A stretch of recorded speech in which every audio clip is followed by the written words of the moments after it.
Rusia kini tahu cara mudah kalahkan Su-35 Cina dalam duel udara.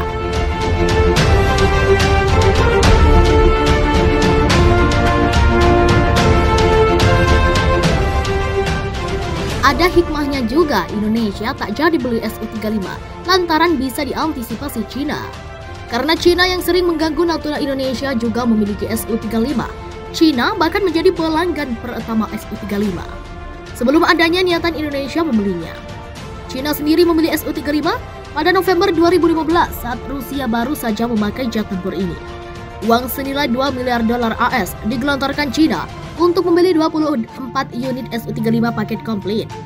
Su-35 kemudian ditugaskan ke Komando Teter Selatan, di mana misinya ialah menegakkan klaim non-destruction.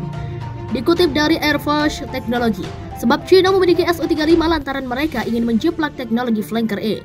Rusia sempat marah dengan apa yang dilakukan oleh Cina, di mana mereka benar-benar mencuri hak kekayaan intelektual Moskow. Tapi Cina tak peduli, dan akhirnya mereka berhasil mengkopi Su-35 dalam wujud J-11B dan J-15 untuk versi kapal Indo. Selain itu, Cina juga menjiplak mesin AL-41 FSI, sekalian radar Irbis E dalam versi mereka sendiri.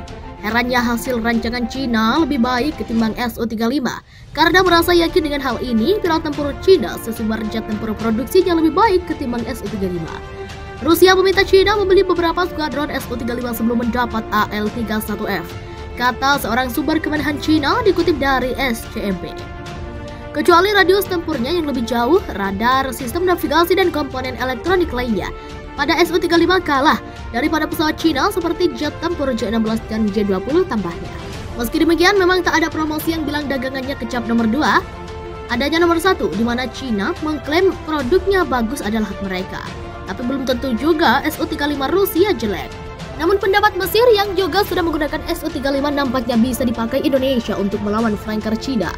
Dikutip dari Defense Security Asia, Mesir beberapa waktu lalu menguji coba kemampuan radar pasif elektronik Kelly Scan Array atau PESA Irbis E dari pesawat Su-35.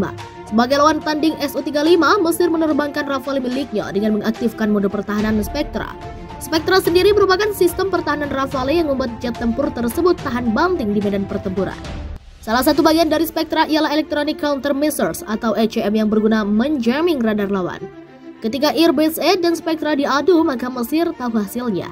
Hasilnya Irbis E jadi kacau, tak bisa menjejak di mana Rafale berada.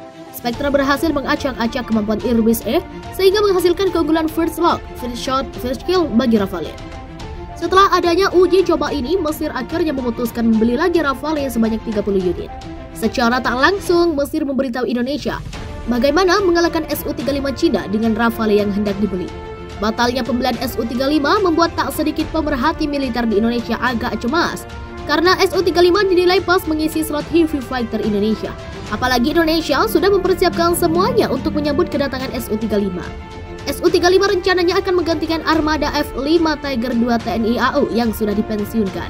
Apalagi Su-35 juga sudah sesuai line Su-27 dan Su-30 TNI AU sehingga masih perawatan dan suku cadang sudah ada keterjaminan dari Rusia. Namun ancaman sanksi AS memupus harapan Indonesia memiliki Su-35. Meski demikian ada untungnya Su-35 tak jadi datang ke Indonesia. Keuntungan yang pertama tentu Indonesia tak perlu kena sanksi AS, di mana nilai perdagangan yang mencapai ratusan triliun rupiah per tahun antara Jakarta, Washington aman terkendali. Yang kedua, Indonesia bisa memperoleh jet tempur F-15 Eagle II dan Rafale karena dana pembelian Su-35 bisa dialihkan keduanya. Keuntungan ketiga, Su-35 tak jadi ditempatkan Indonesia di Natuna karena calon perusuh yakni Cina sudah mengetahui kelemahan flanker E karena mereka jauh-jauh hari sudah memilikinya. Jika nantinya Rafale atau F-15 Eagle II ditempatkan di Natuna, maka akan jadi batu sandungan bagi Cina.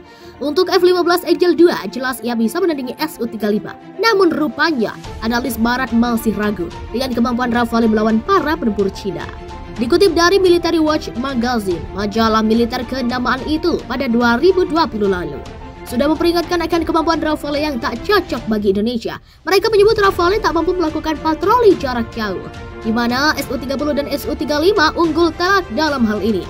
Saat memasuki layanan, Rafale akan menjadi pejang paling lambat di armada Indonesia dan akan kekurangan daya tahan yang dibutuhkan untuk patroli jarak jauh seperti yang dimiliki Su-35 dan Su-30 atau biaya operasional yang rendah dan tingkat serangan mendadak yang tinggi dari F-16 untuk pertempuran intensitas tinggi melawan musuh yang lebih dekat, ungkapnya.